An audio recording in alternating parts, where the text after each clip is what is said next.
Major accident. நான் யோகி பாபண்ணே ஒரு 140 kilometre speed அசதியில் தூங்கிட்டேன். பாபண்ணன் தான் முன்னாடி உட்காந்துருக்கு. திடீர்னு எனக்கு லிங்கேஷ் எந்திரா டே வண்டி இடிக்க போகிறேன் எந்திரா அப்படின்றாரு. என்னப்பா வா சும்மா இருப்பா அப்படின்னு டப்புன்னு முழிச்சு பார்த்தா முன்னாடி ஒரு கம்பி வச்ச லாரி செம்ம ஸ்பீடில் போது பாபண்ணன் தூங்கி இருக்கு பக்கத்தில் டிரைவர் நிப்பாட்றா டிரைவர் நிப்பாட்றாங்க. டக்குன்னு பிரேக் அடிச்சு எல்லாரும் போய் அந்த காரில் அடிச்சு முட்டி யாராவது ஒரு ப்ரொடியூசர்ஸ்ட்டை போய் உட்காந்து பேசும்போது நம்மளை ரொம்ப டிகிரேட் பண்ணுவாங்க சில நேரத்தில்.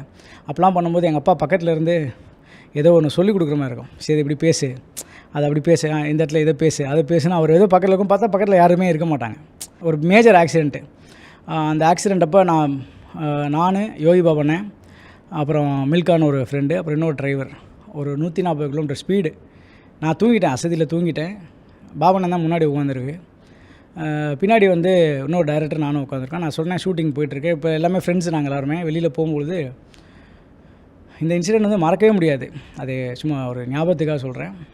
டிரைவர் நல்லா ஸ்பீடாக ஓட்டியிருக்காரு, ஒரு 140 கிலோமீட்டர் ஸ்பீடு வேகம். திடீர்னு எனக்கு லிங்கேஷ் எந்திரா வண்டி இடிக்க போகிறேன் எந்திரா அப்படின்றாரு. என்னப்பா வா சும்மா இருப்பா அப்படின்னு டப்புன்னு முழிச்சு பார்த்தா வண்டியோட வேகம் 140 கிலோமீட்டர் ஸ்பீடு. முன்னாடி ஒரு கம்பி வச்ச லாரி செம்ம ஸ்பீடில் போது பாபண்ணன் தூங்கி இருக்கு பக்கத்தில் டிரைவர் நிப்பாட்றா டிரைவர் நிப்பாட்றாங்க.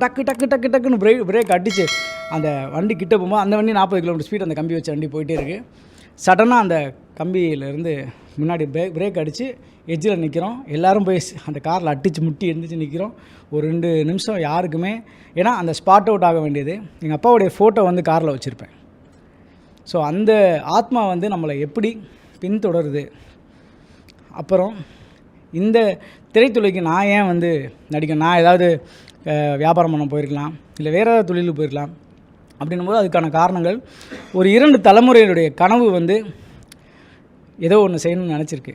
ஸோ அப்போ அதை நோக்கி பயணிக்க ஆரம்பித்தது தான் ஒரு டெடிக்கேட்டிவாக இந்த சினிமாவில் நானும் ஏதாவது ஒன்று செய்யணும், பெருசாக சாதிக்கணும், அவங்களுடைய கனவுகளை நம்ம நிறைவேற்றணும் அப்படின்ற ஒரு ஆசையோடு அப்பாவை கனவை நோக்கி நான் பயணித்து வந்துட்டு இருந்தேன். இப்பயும் அந்த நோக்கி வந்துட்டுருக்கேன். இதில் இப்போ எனக்கு கல்யாணம் ஆகி 2 குழந்தைகள். ஒரு பேர் தன்வில் லிங்கம். அது இந்த குலசாமி வழிபாடுகளில் அப்படி தான் தலைப்பிள்ளைக்கு லிங்கன்னு பேர் வைக்கணும்னு சொல்லுவாங்க. ஸோ அப்படி தன்வில் லிங்கம். பிஹைண்ட் இட்ஸ் வழங்கும் அன்புள்ள அப்பா title sponsor SIMS aloe doctor, discover the true joy of good health மற்றும் கிராண்ட் ராயல் டூர்ஸ். உங்கள் ஒவ்வொரு ட்ரிப்பையும் ஸ்வீட் மெமரிஸ் ஆக்க கிராண்ட் ராயல் டூர்ஸ்க்கு வாங்க. Powered by Chennai Amrita aviation nursing hotel management. ஈஸியாக படிக்கலாம் சேலரியோட. Manju group, I spot intelligent flats of Kovai south, IT corridor starting from 9.9 lakhs. Danish Ahmed College of Engineering, Tamaram, Chennai, a school of intellectual powerhouse.